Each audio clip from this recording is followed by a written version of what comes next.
My name is Govind Negi. I'm the global CEO of Incredible Workplaces. Today, I'm going to talk about the inclusivity and what I have seen that this is used primarily as a buzzword in the business world. Many a times, business world thinks that bringing inclusivity is more about bringing value or doing something that is good. Wherein today I want to bring a different perspective to all of you to tell that it is not only something good to have, it is something that can upgrade our society and also at the same time bring profitability to the business. But before I start, let me just make sure that I tackle a myth about inclusivity and diversity. Inclusivity and diversity is not about genders. It is way beyond than gender. Inclusivity is about including people with different financial background, people with different education background, religion, belief, age. We need millennials working for us. At the same time, we also need Gen Zs working with us. I believe this kind of diversity and inclusion is going to help businesses a lot. And today, I'm not going to talk about the traditional ways of inclusivity, wherein I'll pick up a very interesting one, which is the inclusivity of people from diverse educational background. And for that, let me share you a story of an office boy. 25 years back, when I started my first job, we used to have an office boy that used to look after us, give us tea and coffee, water, clean the office, warm our lunches, and serves us better. One day, this office boy came to me saying that he would like to learn computers. 25 years back, computers used to be something that is not common as it is today. So I was curious why an office boy would like to learn computers. So I asked him, what is your intention by learning computers? He said, I'm a 12th pass. I'm the only bread earner of my family. And I believe that learning computers will make him do something that is better than what he does today. And it will also make him learn and earn more money. I was really, really passionate and curious about his interest. So I thought, okay, let's give it a try. So I agreed to teach him computers. Every day in the evening, while going back to the office, I used to find out 1 hour time to teach him the basics of computers. That point in time, we used to have desktops. So we started with how to start a desktop, to also to Windows, to MS Office, to Internet. Every day in the evening, he used to spend 1 hour time either learning from me or practicing the computers. It took us 5 to 6 months' time to make him go through this journey. But during this process, I have to leave the organization and join a different organization. When I joined a different organization, a couple of months after, he gave me a call and he asked that does I have any opportunity for him in computers, because he believed that he learned computer well.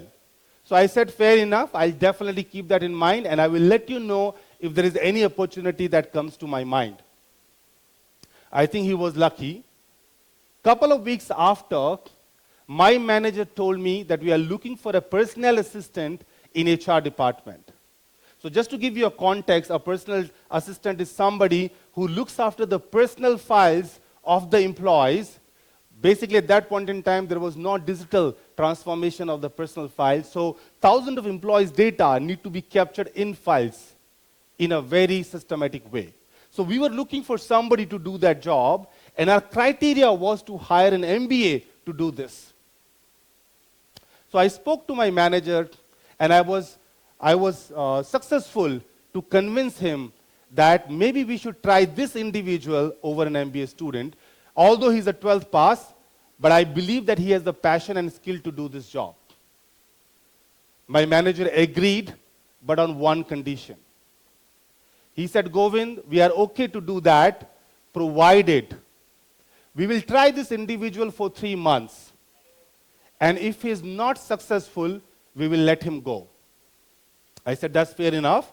I can definitely talk to him about it. I went back home. In the evening, I gave him a call, and I asked him that this is the opportunity available. Would you like to join? But please remember, there is a risk. If you are not successful, in 3 months, you will lose your office boy job, and you will lose this job as well. In a fraction of a second, he said, I am good and I want to do that. He joined the company, started as a personal assistant, working on the employee's file. Within a month, I got the call from the personnel manager saying that, Govind, this guy is doing an awesome job, and we would like to confirm him. This is the power when you give somebody from a different education background an opportunity to work. This is the power when you listen to your employees and try to understand the reason behind what they're saying and work on that. This individual today is the assistant manager of payroll and compensation in an IT company in Delhi NCR. This could have not been possible if his small request of learning computer would have been turned away. You will be surprised to know that in organization, 70% of employee feels that their voices are not heard. But when you start doing this diversity, not the gender diversity only, but the diversity and inclusion from all the perspective, McKinsey says that you will be able to increase the productivity by 35%. Don't you see this is a business case? But many of times, we feel that this is just a good to do things. The DI initiative in the organizations are good to have. No, they have business impact. Today is not only about the inclusivity in business.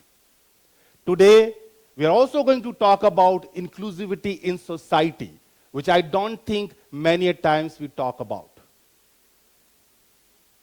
And for that, let me share you a very interesting story of an underprivileged girl from Uttarakhand.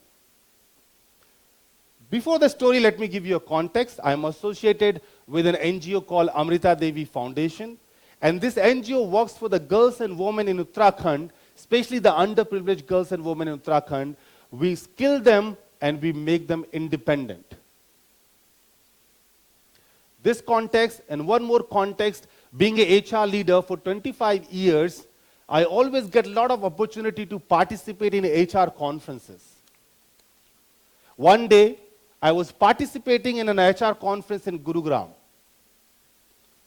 When I entered in the hotel room, the hotel lobby, I saw a registration desk, and other side of the registration desk, I saw two very well-dressed, well-mannered girls who were welcoming the guest.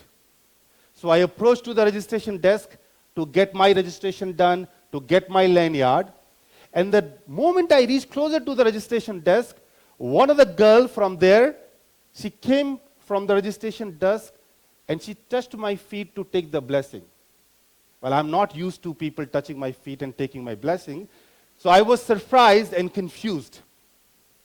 And she can notice that I'm surprised and confused both. And she said, sir, are you Govind, sir? I said, yes. She said, you might not remember me, but I'm one of the girl of digital marketing course, batch 1 of Amrita Devi Foundation.